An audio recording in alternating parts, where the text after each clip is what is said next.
Bonjour à tous et bienvenue sur mon podcast Culture Biologique et dans ce premier épisode de la série Cell Talk dans laquelle je vais réagir aux problématiques que vous rencontrez durant vos études de biologie, dans vos laboratoires, dans vos thèses, etc.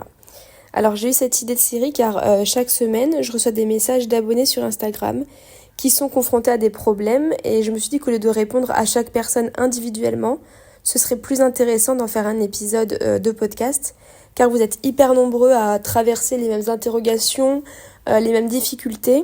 Donc je me dis que mes réponses pourraient bénéficier à beaucoup plus de monde en agissant de cette façon avec un épisode de podcast.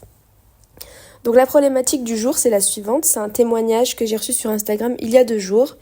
Salut, mon problème est le suivant. Je suis en première année de prépa tech et biologie et je compte me réorienter l'an prochain en fac de bio car je veux être chercheuse et non pas ingénieure. Mais les gens disent que la fac c'est horrible, qu'il n'y a pas d'encadrement et que je serai livrée à moi-même et que les profs ne sont pas toujours là pour ta réussite, contrairement à ceux de prépa. Mais moi je veux la fac car c'est beaucoup plus spécifique et que tu peux choisir tes matières et je voudrais vraiment me spécialiser. Alors, premièrement, premier truc que je te dirais, c'est que si tu veux faire la fac, parce que ça a l'air d'être le cas, tu dis que tu veux la fac pour pouvoir te spécialiser et devenir chercheuse, ben il faut que tu ailles à la fac.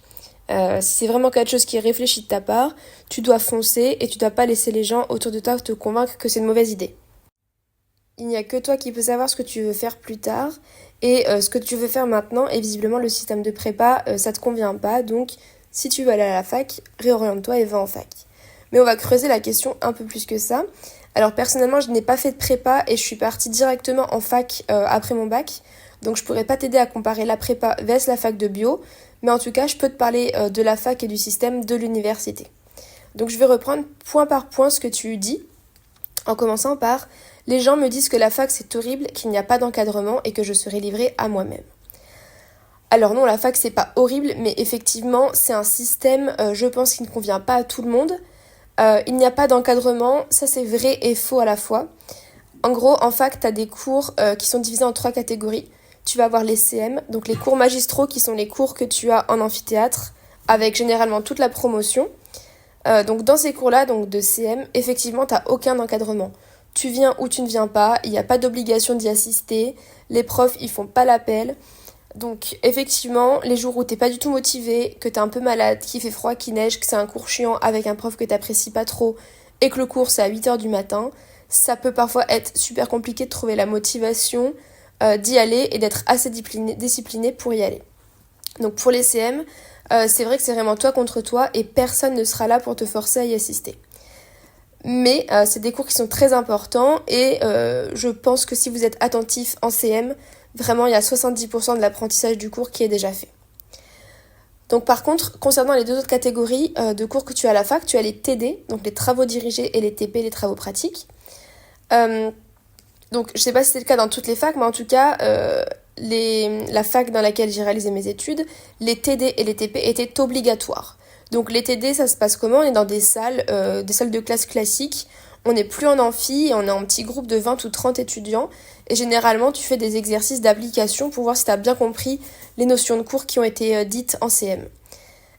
Donc pour les TD et les TP, en ce qui concerne ma fac, c'était obligatoire et au-delà de 2 ou 3 absences injustifiées, donc si t'as pas de justificatif médical ou quoi que ce soit, on était défaillant.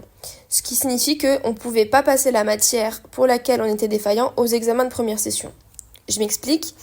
Quand tu passes les partiels, donc tu as l'examen de première session, et ensuite, si jamais t'as pas bien réussi certaines matières, tu peux les passer au rattrapage. Il y a une autre session d'examen qui sont organisées.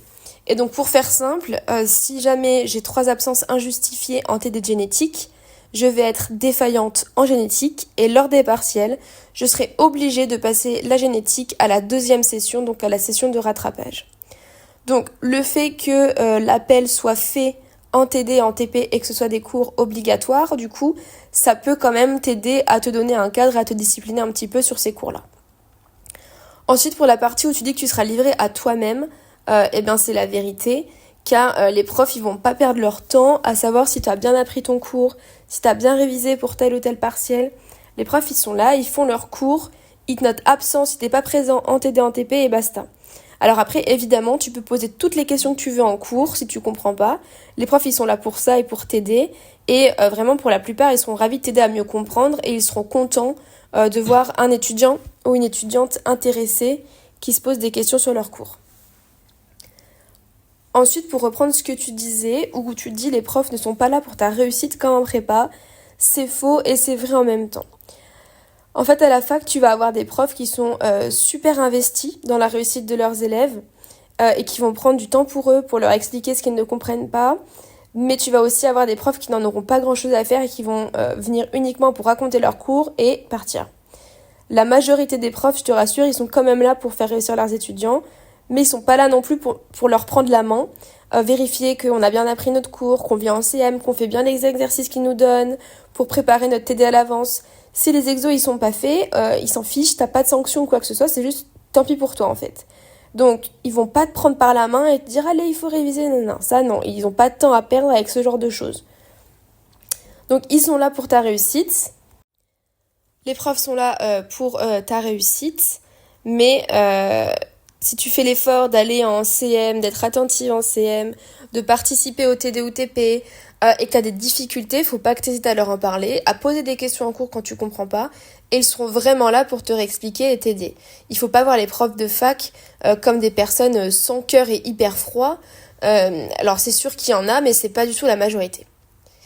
Et ensuite, pour réagir à la dernière partie de ton message, tu disais, mais moi je veux la fac car c'est beaucoup plus spécifique et que tu peux choisir tes matières et je voudrais vraiment me spécialiser. Alors la fac, ça devient spécifique au fur et à mesure des années. Personnellement, dans la fac que j'ai faite en tout cas, j'ai pu me spécialiser uniquement en L3, donc en 3e année de licence. Avant ça, j'étais dans un cursus hyper général et c'est qu'au bout de la 3e année de licence que j'ai pu me spécialiser et après encore plus en master. Quand je dis que c'est général, c'est que si jamais tu as quelque chose déjà défini en tête, c'est que si tu veux faire de la neurologie par exemple, tu pourras pas vraiment te spécialiser, en tout cas en neurologie ou biologie santé, ce genre de choses. Tu pourras pas te spécialiser avant la L3 ou le master. En L1, tu vas avoir des cours tels que de la géologie, de la chimie, de la biologie végétale, de la biologie animale, de la physique, des maths. Voilà, ça dépend après des licences, mais tu vas avoir des cours très généraux et tu pourras pas vraiment te spécialiser tout de suite. Par contre, après, dès que tu arrives en master, si tu sais que tu veux faire de la recherche en neurologie, il faut que tu candidates sur des masters neuro. Si tu sais que tu veux faire de la recherche en cancérologie, il faut que tu postules sur des masters cancéro, etc., etc. Donc oui, si tu veux te spécialiser dans un domaine bien précis, la fac, ça peut être fait pour toi, mais il faut que tu gardes bien en tête que tu vas devoir passer sans doute par au moins 1 à 2 années très très générales avant de te spécialiser au fur et à mesure. Et ce sera vraiment qu'en master que tu vas vraiment pouvoir te spécialiser beaucoup plus sérieusement. Donc voilà, c'est tout pour ce premier épisode de Cell Talk. J'espère qu'il vous aura plu, que j'aurai réussi à répondre à cette question comme j'ai pu, mais en tout cas voilà, faut pas voir la fac non plus comme quelque chose de terrible. C'est sûr que c'est un système complètement différent du lycée, complètement différent de la prépa, que ça peut pas être adapté à tout le monde. Mais si tu sais que tu veux pas faire ingénieur, que tu veux être chercheuse, eh ben écoute, passe par la fac et vois si ça te plaît et spécialise-toi et ne baisse pas les bras quand tu vas te taper des matières super générales qui t'intéresseront pas. Dis-toi que tu es obligé de passer par là. Et n'hésite pas à demander de l'aide à tes profs si tu as des difficultés dans certaines matières. Ils sont là pour t'aider. Ils sont juste pas là pour te prendre par la main, te dire fais bien tes exercices, viens bien en CM, etc. Mais ils sont là pour ta réussite.